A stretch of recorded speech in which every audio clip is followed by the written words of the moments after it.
నమస్కారం ప్రియా చౌదరి గారు. నమస్తే మా. ఇళ్లలో కొన్ని మనం చూస్తూ ఉంటాం అన్నయ్య, గై గై గైమని అరుస్తూ ఉంటారు. అంటే పొద్దున్న లేచినప్పుడు సాయంత్రం వరకు ఏదో అసలు ఆ పని పాట ఏం ఉండదు. కొంతమంది వైఫ్స్ హస్బెండ్ మీద అరుస్తూ ఉంటారు, కొంతమంది హస్బెండ్లు వైఫ్ల మీద అరుస్తూ ఉంటారు.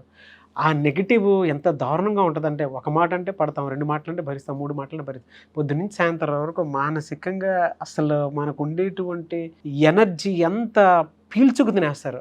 ఎంత దారుణంగా ఉంటుందంటే, బాబోయ్ నేను తట్టుకోలేను అని మూలను కూర్చొని ఏడవడానికి కూడా కన్నీళ్ళు రావు. ఇది చాలా ఇళ్లలో చూస్తాం మనం. మనల్ని అందాక ఎందుకంటే, ఒక మాట మీరన్నా, ఒక మాట నేనన్నా, మన మాట మనకే కొన్నిసార్లు మీరు ఆపండి అని నేనే అంటాను, చెప్తున్నాను కదా.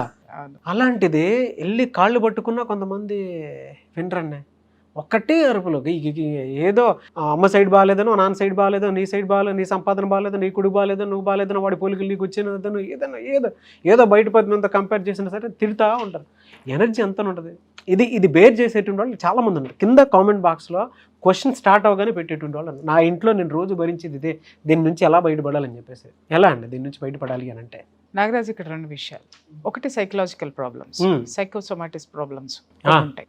అంటే శారీరకంగా కానివ్వండి, వాళ్ళకి వచ్చేటటువంటి సమస్యల వల్ల కూడా వాళ్ళు ఇట్లా బిహేవ్ చేయటం అనేది ఉంటుంది. ఒత్తిడి ఎక్కువైపోయి, అంటే మదర్ వూంబ్ నుంచి కూడా బీజం వేసేటప్పుడు తండ్రి యొక్క మెంటాలిటీ ఎలా ఉంటుందో అది కూడా ఆ బీజంలో నిక్షిప్తమై ఉంటుంది, ఆ శక్తి, ఆ ఎనర్జీ. అలాగే దాన్ని స్వీకరించేటప్పుడు తల్లి మెంటాలిటీ ఎలా ఉంటుందో, రిజెక్షన్ అనుకోండి, ఆ రిజెక్షన్ మోడ్లోకి అది వెళ్ళిపోతుంది. అలాగే చాలా ప్రేమ, అన్కండిషనల్ లవ్ అనుకోండి, ఆ బీజం కూడా అన్కండిషనల్ లవ్ని మొత్తం అంతా కూడా తీసుకొని ఆ ఎనర్జీని తీసుకొని వస్తుంది. అలా కాకుండా లో ఎనర్జీలో ఉండేసి అసక్తత, నిరాశ, యాంగ్జైటీ ఇవన్నీ ఉన్నాయనుకోండి, ఆ బిడ్డలోకి కూడా ఆ ఎనర్జీని ఆ బిడ్డ తీసుకునేటటువంటి అవకాశాలు ఉంటాయి. ఇక్కడ ఒకటి సైకోసోమాటిక్ ప్రాబ్లమ్స్ ఎందుకు వస్తాయి? ఒకటి ఏంటంటే, తల్లి గర్భం నుంచే, తల్లిదండ్రులు కలయిక నుంచే వాళ్ళ యొక్క జీవితం స్టార్ట్ అవుతుంది అనేది ఫస్ట్ ఇక్కడ జీవితంలోకి ఎంటర్ అయ్యేటటువంటి వాళ్ళు తెలుసుకోవాల్సినటువంటిది. పిల్లలకి పెళ్లి చేసేటటువంటి పెద్దవాళ్ళు కూడా తమ పిల్లలకి చెప్పాల్సినటువంటి బాధ్యత ఇది. అక్కడి నుంచే వాళ్ళ యొక్క మెంటాలిటీ అనేది స్టార్ట్ అవుతుంది. ఆ తర్వాత వాళ్ళ పెరుగుదల ఎలా ఉంటుంది. ఎంతసేపు చదువు అని వాడి యొక్క మానసిక స్థితి ఎదగకుండా మన యొక్క ఆలోచనల్ని, అలవాట్లని, లేకపోతే వాళ్ళకి నచ్చనటువంటి వాతావరణాన్ని కానీ మనం క్రియేట్ చేసి పెట్టామో, వాళ్ళకి మొత్తము చిన్నప్పటి నుంచే ఆ రిజెక్షన్ మోడ్లోకి వాళ్ళు వెళ్ళిపోతారు. That is one of the cause. రెండోది ఏంటంటే అసంతృప్తి. ఎక్కడ అసంతృప్తి? భర్త పట్ల అసంతృప్తి కావచ్చు, అది సెక్షువల్ లైఫ్ అసంతృప్తి కావచ్చు, ఫైనాన్షియల్ అసంతృప్తి కావచ్చు, లేకపోతే భర్త ఒక పెద్ద చెండశాసనం లాగానో, లేకపోతే పీనాసోడ్ లాగానో, లేకపోతే ఇంకేదన్నానో తన పట్ల నిరాదరణ చూపిస్తే, ఆ నిరాదరణని అణిచి పెట్టుకుని ఒక్కసారి అది బయటికి ఉబికి వచ్చేటటువంటి సిచ్యువేషన్. రెండోది, ఇవన్నీ ఫైనల్గా వస్తే ఏంటంటే, నేనేంటి, నా జీవితం ఏంటి? జీవితం అనేది లైఫ్ ఈజ్ బ్యూటిఫుల్ నాగరాజు. చాలా అందంగా తీర్చిదిద్దుకోవడం అనేది మన జీవితం పట్ల మనకున్నటువంటి బాధ్యత. అది తెలియనటువంటి మూర్ఖులు ఎవరైతే ఉంటారో వాళ్ళందరూ జీవితాన్ని ఇలా నాశనం చేసుకుంటారు. వాళ్ళు సుఖపడరు సరికదా, ఎదుటి తమ చుట్టూ ఉన్న వాళ్ళను కూడా సుఖంగా ఉండనివ్వరు. ఇంట్లో కూడా ఒక్కొక్కసారి నాకు ఆ మధ్య నా హెల్త్ ఇష్యూ వచ్చినప్పుడు కూడా విపరీతమైనటువంటి యాంగ్జైటీ లెవెల్స్ వచ్చేసి చుట్టుపక్కల ఉన్న వాళ్ళందరినీ కూడా నేను అసలు ఎవరిని రిసీవ్ చేసుకునే సిచ్యుయేషన్లో నేను ఉండేది. ఎవరైనా మాట్లాడినా కూడా అసలు ఒక గదిలో కూర్చొని తలుపులు వేసుకునేటటువంటి పరిస్థితుల్లో ఉన్నాను నేను. కారణం ఏంటంటే, నా లైఫ్ మొత్తం రిజెక్షన్స్ ఎదుర్కొన్నాను నేను.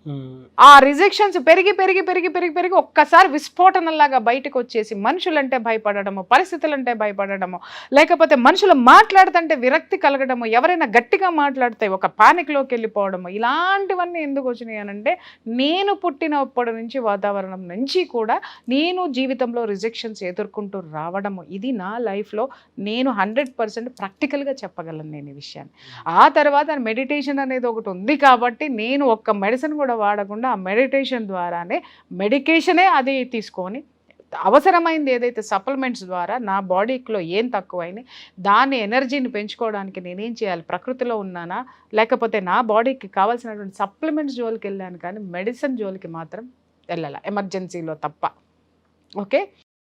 ఈ నిర్ణయం తీసుకునేటటువంటి జ్ఞానము అవగాహన ఎంతమందికి ఉంది చెప్పండి? చాలా తక్కువ మంది. ఎవరో ఒకళ్ళు ఏదో ఒక సందర్భంలో నాగరాజు మనం అది ఎదుర్కొని తీరుతాం.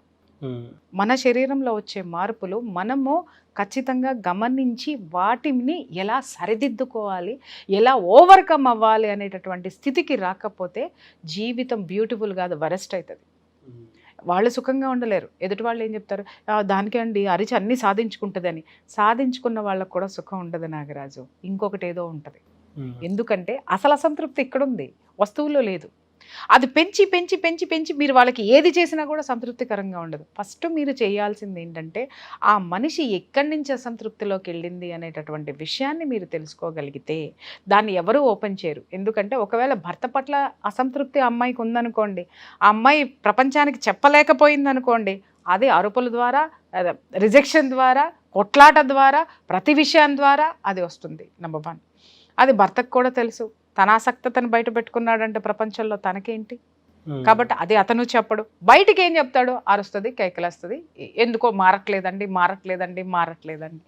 అప్పుడు ఈ సైకియాట్రిస్టుల దగ్గరకో సైకాలజిస్టుల దగ్గరకో తీసుకొచ్చినప్పుడు ఖచ్చితంగా వాళ్ళు లోపలికి వెళ్ళి విషయం ఏంటనేది చూస్తారండి.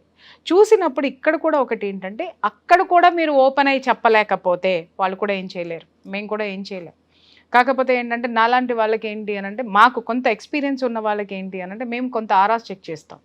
ఆరాస్ చెక్ చేసినప్పుడు వాడు ఏ మూడ్లో ఉన్నాడో, వాడు ఇన్నర్ చైల్డ్గా, వాడు చైల్డిష్ నేచర్ నుంచి చాలామందికి చాలా తక్కువ కేసులు డీల్ చేయడంలో, నేను ఏదైనా ఒక కేసు నాకు వాడు అబద్ధం చెప్తున్నాడు అని అంటే, వాడు ఉగ్గుపాల దగ్గర నుంచి, వాడి తాత పుట్టుక దగ్గర నుంచి లక్కొస్తాను నేను. ఆ వాతావరణం ఎలా ఉంటుంది, వాళ్ళు ఎలా ఉన్నారు, ఏంటి, కూర్చోబెట్టి అన్ని గంటలు నాకు కౌన్సిలింగ్ ఎందుకు పడుతుంది అంటే కారణం ఇది. అప్పుడు అక్కడ వాళ్ళ పేరెంట్స్ ఎలా ఉన్నారు, వాళ్ళ స్థితిగతులు ఎలా ఉన్నాయి, వీళ్ళు ఎలా పుట్టారు అని తెలిసిన తర్వాత అక్కడ ఉంటుంది. అప్పుడు నేను మెడిటేషన్ అనేటటువంటి దాన్ని నేను సజెస్ట్ చేయడమో, లేకపోతే హీలింగ్ ప్రాసెస్ని సజెస్ట్ చేయడమో, లేదా సైకియాట్రిస్ట్ దగ్గర మెడిసిన్స్ అవసరమైతే వాళ్ళకి సజెస్ట్ చేయడమో ఇవన్నీ జరుగుతాయి. లేకపోతే హోమియోపతి మెడిసిన్సో, లేకపోతే ఆయుర్వేదిక్ మెడిసిన్సో డాక్టర్స్ను ఎవరో ఒకళ్ళు సజెస్ట్ చేస్తాను తప్ప నేను ఏది డైరెక్ట్గా ఇవ్వను. నేను ఫస్ట్ అది ఉంటుంది. ఇక్కడ మనం అర్థం చేసుకోవాల్సింది ఏంటంటే, ఆ స్థితి ఎక్కడి నుంచి వచ్చింది అది మర్చిపోయి వాళ్ళు వెదవలే నాగరాజు గారు. ఆ వెదవతనానికి మూల కారణం ఎత్తకుండా నువ్వు దాని గురించే చర్చించి ఏం లాభం? అవునండి వాళ్ళు అరుస్తారండి, పాపమండి, మనం మాట్లాడుకోవద్దు. పాపం ఇందాకే అన్నాను ఒక ఎపిసోడ్లో, అయ్యో పాపం అనద్దరా అన్నావంటే ఆ కర్మ నీకు పట్టుకుంటుంది. నేను నిజంగా చెప్తున్నా, ఎవరు కూడా అయ్యో పాపం అనకండి. అయ్యో అంటే ఎవరో తెలుసా? యమధర్మరాజు గారి భార్య. అయ్యో పాపం పద్దాకను అయ్యో అయ్యో అని ఆయన భార్యను పిలిస్తే ఆయనకు ఒళ్ళు మండదా? ఆయన అసలే ధర్మరాజు అన్నావారా, అయితే ఆడి కర్మ నువ్వే అనుభవించు. పద్దాక ఈ డిస్టర్బెన్స్ ఏంటి మా ఆవిడకే, పద్దాక అంటది, ఈయన పిలిస్తే పలకదు, జనాలందరూ ఓకే, ఆవిడ రెస్పాన్స్ అవుతా ఉంటది. ఒళ్ళు మండి ఈయన శాపం ఇచ్చి పడదొప్పుతాడు. అరే పద్దాక ఏం చేస్తున్నారా, నన్ను డిస్టర్బ్ చేస్తున్నావు, అనుభవించరా, అనడం మానేస్తావు అని చెప్పేసి అప్పుడు అదేది ఆ కర్మ నువ్వు తీసుకున్నావు అనుకో, అయ్యో పాపం అంటాలి కదా, నీ మీద నీకే సింపతి, నాకెందుకు ఇలా జరిగింది అంటావు. ఇది అనడం మానేసి ఎవడన్నా వచ్చాడనుకో అయ్యో పాపం అంటే నేను అంతేరా నాయనా అని మాట్లాడతావు. కాబట్టి ఎప్పుడూ కూడా అయ్యో పాపం అనుకుంటూ కూర్చుని అటు సింపతీలు చూపించే కంటే రూట్ వెతకండి. ఒక చిన్న కథ చెప్తాను నాగరాజు. చాణక్య చంద్రగుప్తుడు వినండి. చాణక్యుడు ఎక్కడ చంద్రగుప్తుడికి నచ్చాడు, ఈ విధంగా ప్రపంచానికి తను ఎలా పరిచయం, చంద్రగుప్తుడు ప్రపంచానికి చాణక్యుడిని ఎలా పరిచయం చేశాడో, పరిచయం చేయడానికి కారణం కూడా చెప్తాను నేను. ఏంటంటే చంద్రగుప్తుడు ఒక వేటకెళ్ళి అడవిలో అలసిపోయి ఒక చోట పడుకొని ఉన్నాడు. మారువేషంతో రాజులంతా ఒకప్పుడు స్పయింగ్ తాము కూడా చేసేవాళ్ళే కదా. అలా వెళ్ళి అలా పడుకొని నిద్రపోతున్నసరికి ఒక వ్యక్తితోటి పరిచయం అయింది. అతనికి పరిచయం అయింది. మామూలుగా మనం ఎక్కడికైనా వెళ్ళినప్పుడు స్ట్రేంజర్స్ మనకు పరిచయం అవుతారు. కొంతమందితో ఈడు ఎప్పుడు పోతాడో పక్కకి అని అనుకుంటాం, ఇంకొకరితో మాట్లాడుతుంటే వీటిలో ఏదో విషయం ఉంది అనుకుంటాం, వాళ్ళతోటి మనం ఫ్రెండ్షిప్ చేసుకుంటాం. అలా ఉండదు. అలా పరిచయం అయ్యి అక్కడి నుంచి సేద తీరిన తర్వాత కొంచెం ముందుకు వెళ్తున్నారు వాళ్ళు. ఇతని యొక్క ఆలోచనలు కానీ, ఇతని యొక్క ప్లానింగ్స్ కానీ అతనికి బాగా నచ్చినాయి చంద్రగుప్తుడికి. అలా అయిపోయిన తర్వాత అక్కడి నుంచి ఏం చేశాడు అని అంటే, వాళ్ళు ముందుకు సాగుతూ, సరే నాయన నేను నాతోటి రా, మా రాజ్యానికి రా, మా రాజుగారికి చెప్పి నేను నీకు ఒక మంచి ఇది ఏర్పాటు చేస్తాను, చాలా గొప్ప ఇది ఉంటుంది రా అని చెప్పేసి తనతో పాటు తీసుకొస్తూ ఉంటే అడవిలో నడుస్తూ ఉండేసరికి చాణక్యుడికి కాల్లో ముళ్ళు గుచ్చుకుంటారు. ముళ్ళు గుచ్చుకోగానే మనం ఏం చేస్తాం, కాల్లో ఉన్న ముళ్ళు తీసేస్తాం, మన పని మనం చేసుకుంటాం. ఎందుకంటే ముళ్ళు తీస్తే కానీ మన బాధ పోదు. ఎమ్మట ఏం చేస్తాడు అంటే గబగబా కాల్లో ఉన్నటువంటి ముళ్ళు తీసేస్తాడు. ముళ్ళు తీసేసి పద అని చెప్పేసి అని చంద్రగుప్తుడు వెళ్తుంటే ఒక్క నిమిషం ఉండు మిత్రమా అని చెప్పేసి అని ఆ ముళ్ళు గుచ్చుకున్నటువంటి ఆ మొక్క ఏదైతే ఉందో దాన్ని, అది గడ్డి ముళ్ళు అనమాట, అది చూడడానికి గడ్డిలానే ఉంటుంది కానీ ఆ ముళ్ళు గుచ్చుకుందంటే మాత్రము భయంకరంగా సలుపుతుంది కాలు, అంత సన్నగా అంత ప్రమాదకరమైంది అనమాట. అది ఏం చేస్తాడు, తవ్వి తవ్వి తవ్వి తవ్వి మొక్కిట పీక అవతల పారేస్తే పోతుంది, పీకడు లోపల వరకు తవ్వి తవ్వి తవ్వి తవ్వి దాని మూలం ఎక్కడుందో అక్కడ వరకు లేచి మూలం లేకుండా తీసేసి పక్కన పడేసేసి దాన్ని డిస్ట్రాయ్ చేసేస్తాడు అనమాట. అప్పుడు చంద్రగుప్తుడు అవుతాడు, అదేంటి మిత్రమా పీక అవతల పడేస్తే పోతావు కదా, నువ్వు మరీ లోపలికి వెళ్ళి మరీ చేసావనంటే మనకి హామ్ చేసేటటువంటి దానిని కారణాన్ని రూట్తో సహా మనం పెకిలించకపోతే అది మళ్ళీ మన మీదకే వస్తుంది, సేమ్ ఇదే సిచ్యువేషన్ స్టార్ట్ అవుతుంది. కాబట్టి ఆ రూట్తో సహా పీకేశాను అనగానే అప్పుడు నాన్న నేను పలారా నువ్వు ఇది నడు అని చెప్పేసి అని తను రాజుగా ప్రకటించుకొని తీసుకొని వెళ్తాడు. అది ప్రతి ఒక్కళ్ళు నేర్చుకోవాలి. ఏదైనా రూట్ వెతకాలి, ఏ కారణమైనా సరే కారణాన్ని వెతకండి, ఆ కారణం ఎక్కడి నుంచి మొలిచిందో వెతకండి, దానికి మందు వేయండి, ఆ కారణం యొక్క మూలానికి మందు వేయండి, అప్పుడు మొత్తం సెట్ అవుతుంది. అంతేగాని అదంతే ఇదింతే కారణాలు, అరే వైద్యం ఎవరికి చెయ్యాలి, వైద్యం రోగానికి చెయ్యాలి, రోగికి చెయ్యాలా? మీరు రోగానికి చేస్తున్నారు, రోగికి వెయిట్ చేయాలి. రోగి అంటే ఇక్కడ మూలం ఎక్కడుంది, ఎక్కడి నుంచి స్టార్ట్ అయింది, ఆమె అసంతృప్తులు చిన్నప్పటి నుంచి ఉన్నాయా, రిజెక్షన్స్ ఉన్నాయా, ఏమున్నాయి, అసలు ఎక్కడి నుంచి మొదలైంది, పెళ్లికి ముందు ఇలాగే ఉందా, పెళ్లిలో ఎలా, చాలా మంది వరకు చెప్తూ ఉంటారు కదా, ఈ అమ్మాయి పెళ్లికి ముందు కూడా ఇట్టగే ఉండేదండి అంటారు, తల్లిదండ్రులు పట్టించుకోరు, పెద్ద అయిన తర్వాత మొగుడికి సుఖం ఉండదు. అలాగే వీడుంటాడు, పెళ్లి కొడుకుంటాడు, బాగానే ఉండేవాడండి, అందరితో బాగానే ఉంటాడండి, మరి ఎందుకు ఉంటున్నాడో తెలియదండి అని అంటే, అరే వాడు ఇన్నర్ చైల్డ్ సిచ్యుయేషన్ ఎట్టుందో నీకేం తెలుసు, వాడు ఎక్కడ రిజెక్షన్ ఎందుకున్నాడో నీకేం తెలుసు, వాడు ఎక్కడ లైంగిక వేధింపులకు గురయ్యాడో నీకేం తెలుసు, ఆ ఫ్రస్ట్రేషన్ అంతా ఎవరి మీద వస్తుందో నీకేం తెలుసు, అలాగే చిన్నప్పుడు వాడిని ఎవడో అవమానించాడో నీకేం తెలుసు, ఆ అవమానం ఈ విధంగా ఎదుర్కొంటూ ఉన్న భార్య రూపంలోనో అత్తమామల రూపంలోనో చూపిస్తున్నాడన్న సంగతి నీకేం తెలుసు. రూట్ కాజ్ అది కనుక్కుంటే ఏ సమస్యకైనా పరిష్కారం ఖచ్చితంగా ఈ ప్రపంచంలో, ఈ దునియాలో ఉంది నాగరాజు. అంటే ఇక్కడ ఒకటి నాగరాజు, ఇలా విపరీతంగా ప్రవర్తించే వాళ్ళు కూడా వాళ్ళని వాళ్ళు క్వశ్చన్ చేసుకోవాలి. అవును, అంటే నేను ఇలా ఉన్నాను కాబట్టి అందరూ నా కాళ్ళ కిందకు వస్తున్నారంటే ఎవరిలోనూ సంతోషం లేకుండా ఆ సంతోషాన్ని నీకు మాత్రమే సంతోషం ఉందని నువ్వు ఎలా అనుకుంటున్నావు? అంతే. బలవంతంగా నువ్వు తీసుకునే దాంట్లో నీకు సుఖం ఎక్కడుంది, నీకు సుఖం ఎక్కడుంది? అక్కడ సరెండర్ ఉంది కానీ ప్రేమ లేదు.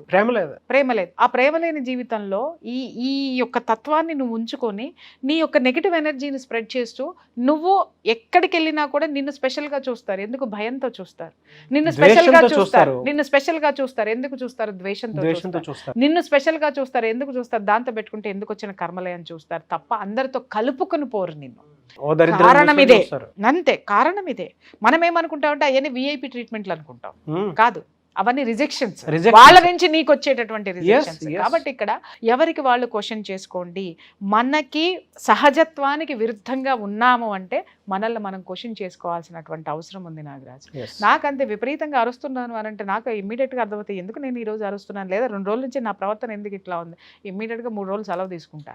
మారిన ప్రియా చౌదరి గారిని మీరు పూర్తిగా చూస్తున్నారు. నా ఒకటికి చిరాకు వచ్చేస్తుంది నాకు, నా మీద నాకే ఎందుకు వాడు అనవసరంగా అరుస్తున్నారు, పాపం వాడు ఎందుకు భరించేస్తున్నాడు అని 2 రోజులు రాను. ఆ 2 రోజులు ప్రోగ్రామ్స్ పెడుతున్నారు 3 days. ఇవన్నీ కొలిక్కొచ్చిన తర్వాత ప్రశాంతమైన జీవితాన్ని లీడ్ చేస్తారు. మీరు క్లాసెస్కి అటెండ్ అవ్వాలనుకుంటే క్లాసెస్కి రావచ్చు. Meditation classes, wife and husband మధ్య వచ్చేటువంటి గొడవలకు సంబంధించింది, రూట్ కాజ్ అన్నాను కదా, ఆ రూట్ కాజ్ వాటికి సంబంధించి ఏ దృష్టితో, ఏ దృక్పథంతో సమస్యల్ని చూడాలి. అలాగే పిల్లల్ని ప్రేమించడంలో ఎంతవరకు ప్రేమించాలి, వాళ్ళకి బాధ్యతలను ఎలా గుర్తు చేయాలి, అసలు ఒక కుటుంబాన్ని సంతోషంగా ఎలా పెట్టుకోవాలంటే ముందు భార్యాభర్తలు ఇద్దరికీ ఒక అవగాహన ఉండాలి. వాళ్ళు ఎలా ఉండాలో, వాళ్ళు ఎలా ఉండడం దగ్గర నుంచి మొదలవుతుంది. వీళ్ళిద్దరి మధ్య ఐకమత్యం ఉంటే అత్తమామలు ఎందుకు వస్తారండి, వీళ్ళిద్దరి మధ్య ఐకమత్యం ఉంటే మూడో వాళ్ళు ఎందుకు వస్తారండి, వీళ్ళిద్దరి మధ్య ఐకమత్యం ఉంటే పిల్లలు పక్కదారులు ఎందుకు పడతారండి, ఇది లేకనే కదా ఇవన్నీ జరుగుతున్నాయి. ఫస్ట్ దాన్ని తెలుసుకుంటే మిగిలినవన్నీ ఒక ఘాటికి వస్తాయి అన్నమాట. కాబట్టి ప్రకృతిలో కూర్చోబెట్టి ఒక 3 రోజులు వాళ్ళకి పాఠాలు చెప్తే కనీసము వాళ్ళు మారతారా లేదా పక్కన పెడితే ఖచ్చితంగా వస్తుంది నాగరాజు గారు. నేను చెప్పినామంటే వాళ్ళు మారకపోవచ్చు, నేను క్లాసులు తీసుకున్నామంటే వాళ్ళకి అమ్మో, మారకపోవచ్చు, 3 days లో కానీ చాలా ఉంటుంది. ఏదో మీ దగ్గర ఒక syllabus రోజు ఉంది కదా. లేదు ఏదో ఒక రోజు వాడు దాన్ని పాటిస్తాడు, ఖచ్చితంగా పాటిస్తాడు. డెఫినెట్గా